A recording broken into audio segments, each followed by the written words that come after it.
नमस्कार. मी नाबार्डमध्ये आहे. मी महाप्रबंधक म्हणून आहे आणि आमचे इथे रिजनल ऑफिस आहे इथे पुण्याला शिवाजीनगर. तर सगळ्यांना नमस्कार. आणि नाबार्ड पुष्कळचे कार्यक्रम पूर्ण महाराष्ट्रामध्ये राबवतात. पुष्कळ लोकांना माहिती असेल. राष्ट्रीय कृषी आणि ग्रामीण विकास बँक. तर आमच्या नाबार्डतर्फे पुष्कळचे लाईव्हलीहूड सेक्टरच्या ॲक्टिव्हिटीज केल्या जातात. नाबार्ड या पर्टिक्युलर प्रश्नाला कशा प्रकारे चॅलेंज घेतं की नाबार्ड ॲक्च्युली काही पायलट्स चालवतं. आज बायबचे पण भारत काकडे साहेब आले. आम्ही बायबबरोबर पण असे पुष्कळचे प्रोजेक्ट्स इम्प्लिमेंट करतो. पर्टिक्युलरली वॉटरशेड प्रोजेक्ट्स इम्प्लिमेंट करतो. ट्रायबल डेव्हलपमेंट प्रोजेक्ट्स आम्ही इम्प्लिमेंट करतो. आम्ही काही स्प्रिंगशेड डेव्हलपमेंट करतो. आम्ही क्लायमेट प्रूफिंग प्रोजेक्ट करतो. जिथे वॉटरशेड्स आहेत तिथे पुन्हा आम्ही क्लायमेट रेझिलियंट ॲग्रिकल्चरवर पुढाकार घेतो. आम्ही काही ॲग्रो इकॉलॉजिकल प्रोजेक्ट्स पण स्टार्ट केलेले आहे वॉटरशेड एरियाजमध्ये, जिथे आम्ही क्लायमेट रेझिलियंट ॲग्रिकल्चर करतो. आम्ही हे मॉडेल्स याच्यासाठी करतो की आम्हाला सगळ्यात महत्त्वाचं इम्पॉर्टंट हे आहे की सगळ्यात पहिले हे आहे की आपल्याला क्लायमेट जे रेझिलियंट ॲग्रिकल्चरची आवश्यकता मराठवाडा विदर्भामध्ये खूप आहे. कारण पर्टिक्युलरली क्लायमेटिक हॅझार्ड्स खूप होतात. फ्लड्स येतात, इंटेन्सिटी ऑफ रेनफॉल प्रॉपर होत नाही. आणि त्यासाठी आम्ही कसं वॉटर पर्क्युलेशन होईल, कसं वॉटर टेबल वाढेल खाली. दुसरं आपण त्यांना त्यांच्या क्रॉपिंग पॅटर्नमध्ये कसं चेंज करू, त्यांच्या व्हेरायटीजमध्ये आपण चेंज कसं करू. आणि दुसरं म्हणजे ते सेकंड क्रॉप कसे घेऊ शकतील. जर पाण्याची सोय जर होईल तर ते सेकंड क्रॉपसुद्धा घेऊ शकतील. अशा प्रकारचा अप्रोच आणि लोकल व्हेरायटीजला प्राधान्य देता येईल. तिसरं म्हणजे आपल्याला टेक्नॉलॉजी ट्रान्सफरमध्ये काय करता येतं. जसं हाय डेन्सिटी प्लांटिंग सिस्टीम कॉटनमध्ये आहे किंवा BBF आहे. तर या टेक्नॉलॉजीज आपण कशा यूज करू शकतो. नवीन व्हेरायटीज ज्या अजूनपर्यंत फार्मरपर्यंत पोचल्या नाही त्या कशा आपण पोचू शकतो. सगळ्यात महत्त्वाचं म्हणजे शेतकऱ्याचं उत्पन्न आपण कसं वाढवू शकतो. शेतकऱ्याला क्लायमेटच्या जे हॅझार्ड्स आहेत त्याच्यापासून आपण कसं वाचवू शकतो. या सगळ्या गोष्टी नाबार्ड विचार करतं. नाबार्ड एक रुरल इन्फ्रास्ट्रक्चर डेव्हलपमेंट फंड पण नाबार्ड इम्प्लिमेंट करतं. आता जर तुम्ही पाहिलं की आम्ही जे रुरल इन्फ्रास्ट्रक्चर म्हणजे नाबार्डनी जे लोन्स डिस्बर्स केलेले आहे राज्य सरकारला, हे तुम्ही जर पाहाल तर आम्ही जवळपास 32,000 करोडपर्यंत आम्ही त्या लोनिंगमध्ये पोहोचलेलो आहे. तर आम्ही हे स्टेट गव्हर्नमेंटला कशासाठी देतो की इरिगेशन इन्फ्रास्ट्रक्चर क्रिएट करायला, ग्रामीण रोड तयार करायला. कारण आमचा जो फंडिंग असतो तो रुरल एरियामध्ये घ्यायला पाहिजे, ग्रामीण याच्यासाठी द्यायला पाहिजे. आम्ही अर्बन एरियासाठी काम करत नाही. आणि तर त्याच्यासाठी तिथे जे रुरल रोड्स असतील, इरिगेशन असेल, अंगणवाडी असतील, गोदाम बांधायचे असतील ग्रामीण याच्यासाठी, तसंच काही आपल्याला इरिगेशन इन्फ्रास्ट्रक्चर क्रिएट करायचं असेल तर अशा प्रकारचे वेगवेगळे सेक्टर्स आम्ही कवर करतो.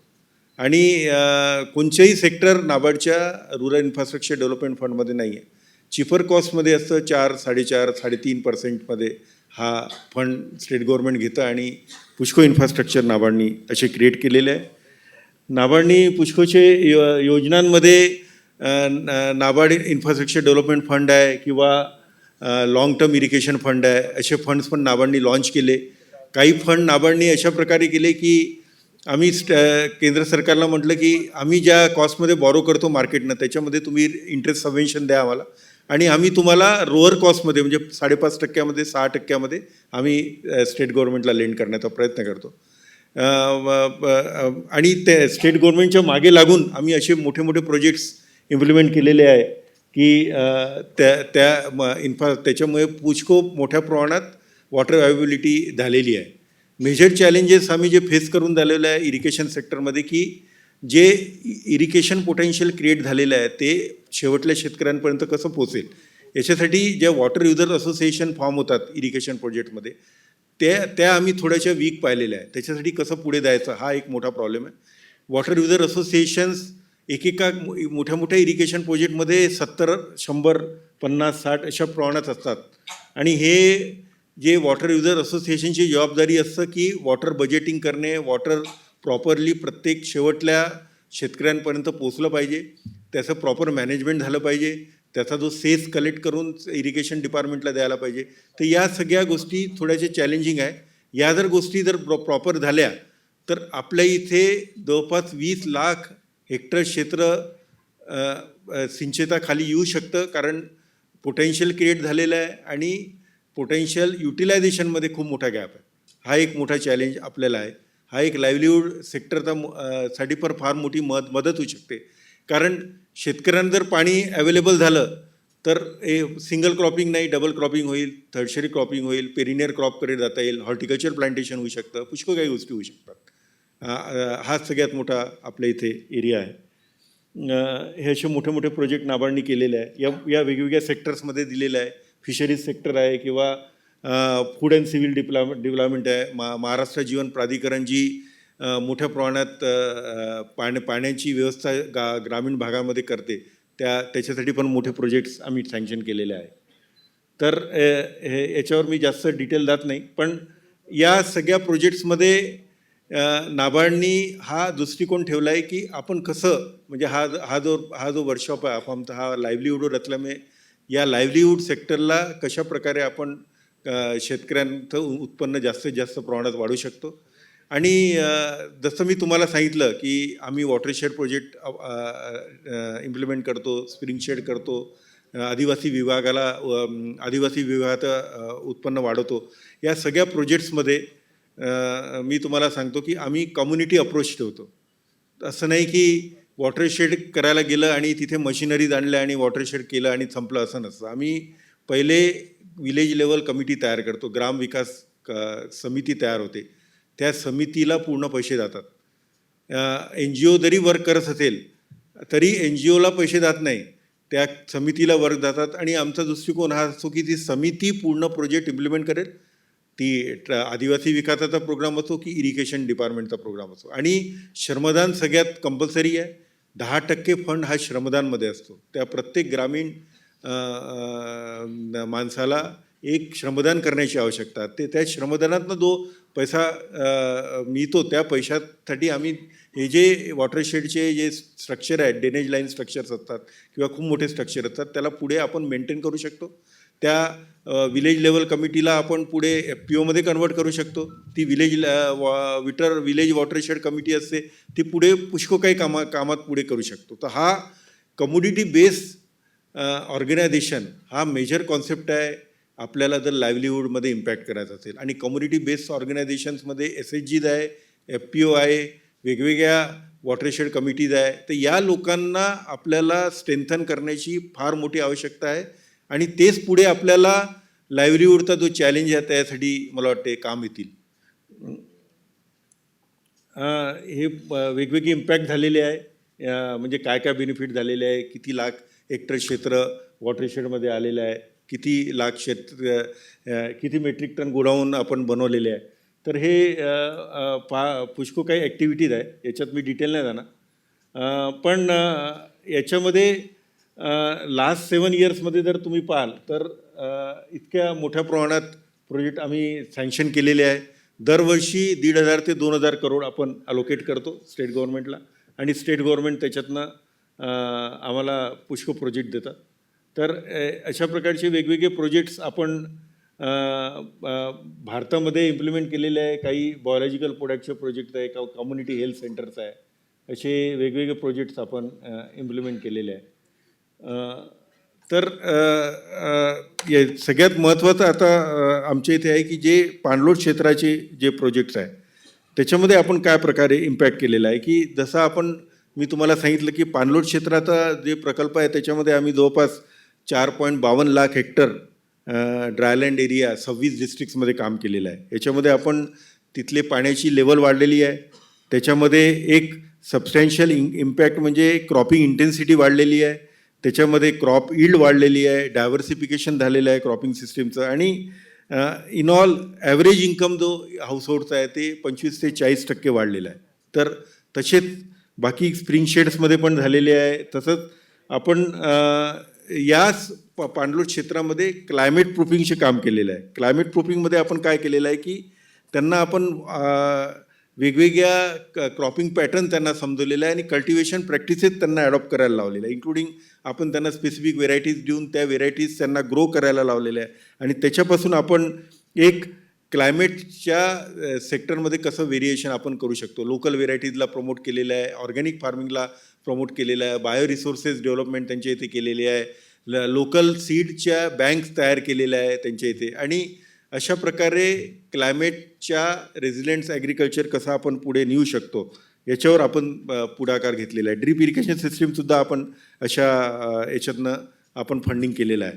तर या सगळ्या सेक्टरमध्ये आपल्याला सांगण्याचा मुख्य उद्देश म्हणजे की या सगळ्या सेक्टरमध्ये आपण सॉईल अँड वॉटर कन्झर्वेशनला सगळ्यात महत्त्वाचा भूमिका आपण त्याच्यामध्ये घेतलेली आहे.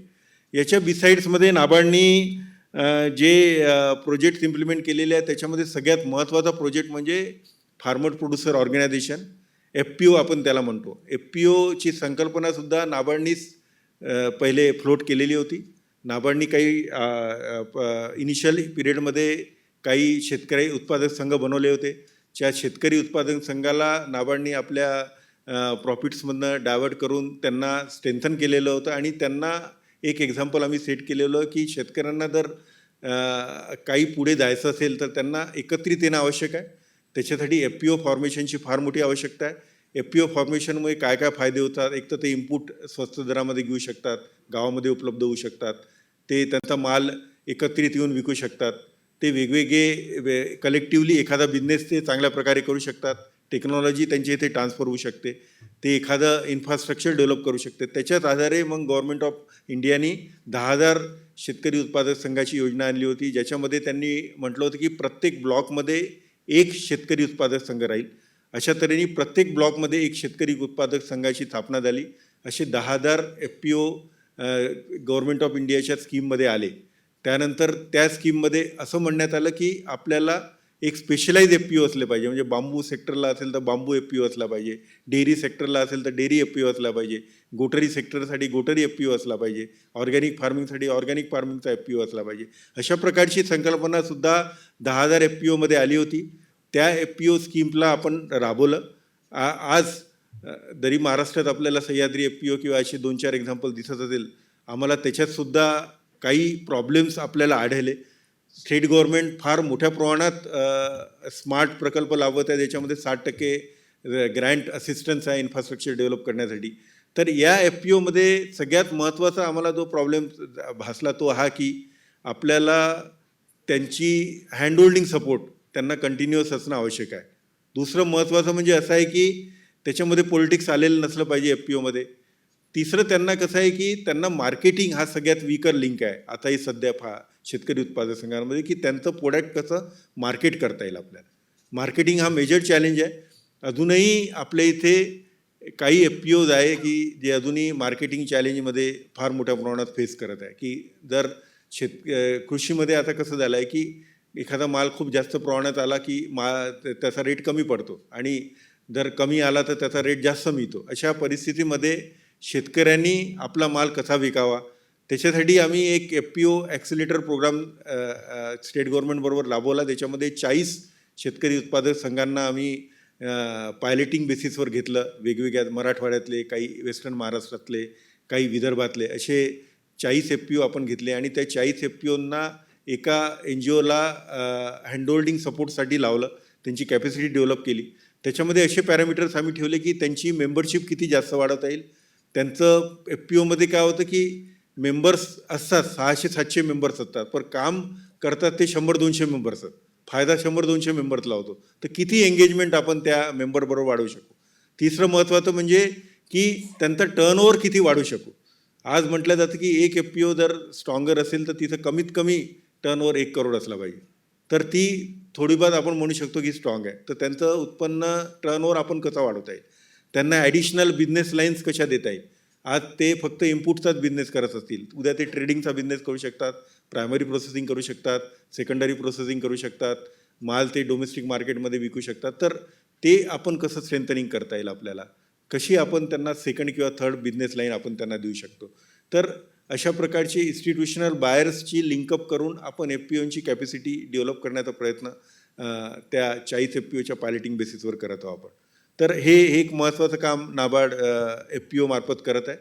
आणि दुसरं महत्त्वाचं म्हणजे आमचा दुसरा उद्देश हा आहे की जर आपल्याला लाईव्हलीहूड इश्यूज किंवा इन्कम जर आपल्याला रुरल एरियात वाढवायचं असेल तर ज्या टेक्नॉलॉजी युनिव्हर्सिटीजकडे आहे, आज मायंदे सरसारखे आमचे गुरु, म्हणजे आम्ही जेव्हा स्टुडंट होतो तेव्हा सर होते आमचे PKVमध्ये, तर असे पुष्कळसे इथे डॉक्टरेट आहे जे युनिव्हर्सिटीजमध्ये आहे.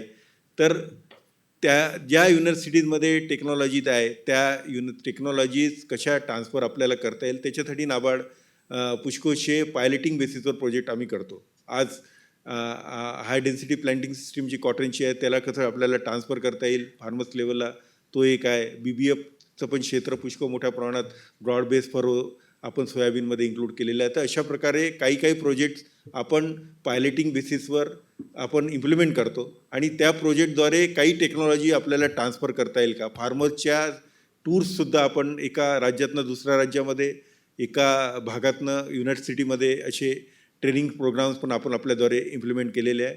आपल्या महाराष्ट्रामध्ये सगळ्यात चांगलं असं आहे की आपल्या इथे नॅशनल लेवलच्या 5-6 इन्स्टिट्यूट्स आहे. ग्रेप म्हणा किंवा ओनियन गार्लिक म्हणा किंवा soil science and land use planning आहे, सिट्रसचं एक इन्स्टिट्यूट आहे, कॉटनचं आहे. तर त्या युनिव्हर्सिटीजमधनं त्या टेक्नॉलॉजी तयार होतात, त्याला आपण कसं ट्रान्सफर करता येईल, तो एक सगळ्यात महत्त्वाचा उद्देश आहे. कारण आम्ही पाहतो की जी व्हेरायटी लॉन्च होते त्याला ॲडॉप्टेशन करायला 5 ते 10 वर्ष लागतात फार्मर्स लेवलला. जी व्हेरायटी एका युनिव्हर्सिटीज किंवा रिसर्च इन्स्टिट्यूटमध्ये डेव्हलप होऊन फार्मर्स लेवलपर्यंत पोचायला इतका वेळ लागतो, त्या दरम्यान दुसरी व्हेरायटीसुद्धा येऊन जाते. तर त्याचं ॲडॉप्टेशन किती फास्ट आपल्याला करता येईल, होऊ शकतं. पश्चिम महाराष्ट्रामध्ये ॲडॉप्टेशन फास्ट होत असेल, विदर्भामध्ये स्लो होत असेल, तर त्याला आपल्याला स्पीडअप करण्यासाठी आपण काही मोमेंटम आपल्याला करता येतील का, हा एक सगळ्यात इम्पॉर्टंट गोष्ट आहे. नंतर महत्त्वाचं म्हणजे एक प्रोजेक्ट इंटिग्रेटेड फार्मिंग सिस्टीम, हे आम्ही एक कॉन्सेप्ट जो ऑल इंडिया इंटिग्रेटेड फार्मिंग सिस्टीमचा एक मोठा प्रोजेक्ट सेंट्रल गव्हर्नमेंट राबवून झाला आहे. त्याच्या आधारित आम्ही पण इंटिग्रेटेड फार्मिंग सिस्टीमवर फार मोठ्या प्रमाणात जोर देत आहे. एक आम्ही गडचिरोलीमध्ये मला वाटतं बायोच्या आधारे आपण एक बोडी सिस्टीम आम्ही तयार केली होती. त्या बोडी सिस्टीममध्ये आम्ही काय होतं की तिथे एक मामा तलाव म्हणतात किंवा पाझर तलाव असतो, तिथे पाणी ॲटोमॅटिकली थांबतं. त्या पाण्याचा वापर करून त्याच्यावर आपण पोल्ट्री किंवा फिशरीज फार्मिंग हे दोन्ही कॉन्सेप्ट आपण त्याच्यात आणले की त्याच्यावरच एक मचान बांधून पोल्ट्री ग्रो केल्या जाते आणि खाली फिशरीज केल्या जाते गडचिरोलीमध्ये. तर हा एक प्रोजेक्ट आपण इंटिग्रेटेड फार्मिंग सिस्टीमचा प्रोजेक्ट आपण राबवलेला आहे. एक धानोरा ब्लॉक आहे, त्याला आम्ही फुल्ली सॅच्युरेट करण्याचा प्रयत्न करत आहे. आमच्या इथे बायफ आमच्याबरोबर आहे, वॉटर आहे, आणि आम्ही इटापल्लीमध्ये सुद्धा एक प्रोजेक्ट असा इम्प्लिमेंट केलेला आहे. तर हे जे मॉडेल्स नाबार्ड तयार करतं, हे नाबार्ड काही पूर्ण महाराष्ट्रात करू शकत नाही. आम्ही पायलटिंग करतो आणि ते प्रोजेक्ट आम्ही स्टेट गव्हर्नमेंटला पोस्ट करतो की तुम्ही याला लार्ज स्केलमध्ये इम्प्लिमेंट करू शकता. कारण रिसोर्सेस राज्य सरकारजवळ खूप असतात, तर राज्य सरकार त्याला इम्प्लिमेंट करू शकतं. दुसरं, फार्मर्स त्याला पाहून काही ॲडॉप्टेशन होऊ शकतं का. तर अशा प्रकारचे अप्रोचेस नाबार्ड नेहमी करतं. आणि नाबार्डला काही इनोव्हेटिव्ह दर असेल तुमच्याजवळ काही ॲक्टिव्हिटीज आणि तुम्हाला असं वाटत असेल की ह्या पायलटिंग आपण करू शकतो, आणि आम्ही स्टार्टअपला सुद्धा बरोबर घेतो. जर स्टार्टअपचे जर काही टेक्नॉलॉजी व्हॅलिडेटेड झाले असतील, कारण स्टार्टअप खूप येतात आमच्या इथे, पण स्टार्टअपच्या टेक्नॉलॉजीज युनिव्हर्सिटीद्वारे व्हॅलिडेट झालेल्या नसतात. त्या व्हॅलिडेटेड झालेल्या असल्या पाहिजे टेक्नॉलॉजी. आज जर युनिव्हर्सिटीनी किंवा रिसर्च इन्स्टिट्यूशननी त्यांच्या टेक्नॉलॉजी जर व्हॅलिडेट केला तर आम्ही त्यांच्या टेक्नॉलॉजी ग्राउंड लेवलपर्यंत पोचवायला ठीक आहे. त्या टेक्नॉलॉजी रॉ स्टेजला आपण ग्राउंड लेवलला पोचू शकत नाही, कारण नाबार्डचं नाव जर लागलं आणि स्टार्टअपचं नाव लागलं आणि नंतर शेतकऱ्यांनी म्हटलं की याचा काहीच फायदा झाला नाही, तर त्याच्यामध्ये नाबार्डचं इमेजसुद्धा खराब होऊ शकते. म्हणून स्टार्टअपचे जे टेक्नॉलॉजीज व्हॅलिडेटेड झालेल्या टेक्नॉलॉजीज असतील त्या टेक्नॉलॉजीजसुद्धा आपण ग्राउंड लेवलला पोचवण्याचा प्रयत्न करतो. तर आम्ही या कृषी आणि ग्रामीण क्षेत्रामध्ये आम्ही सदैव आहे. तुमचे काही नवीन इनोव्हेटिव्ह प्रयोग असतील त्याला आम्ही पुढे नेण्यासाठी नेहमी सतत आम्ही प्रयत्नशील राहू, ही मी आशा करतो. अफामनी आम्हाला अपॉर्च्युनिटी त्याबद्दल मी त्यांचे धन्यवाद मानतो आणि माझे भाषण संपवतो. धन्यवाद.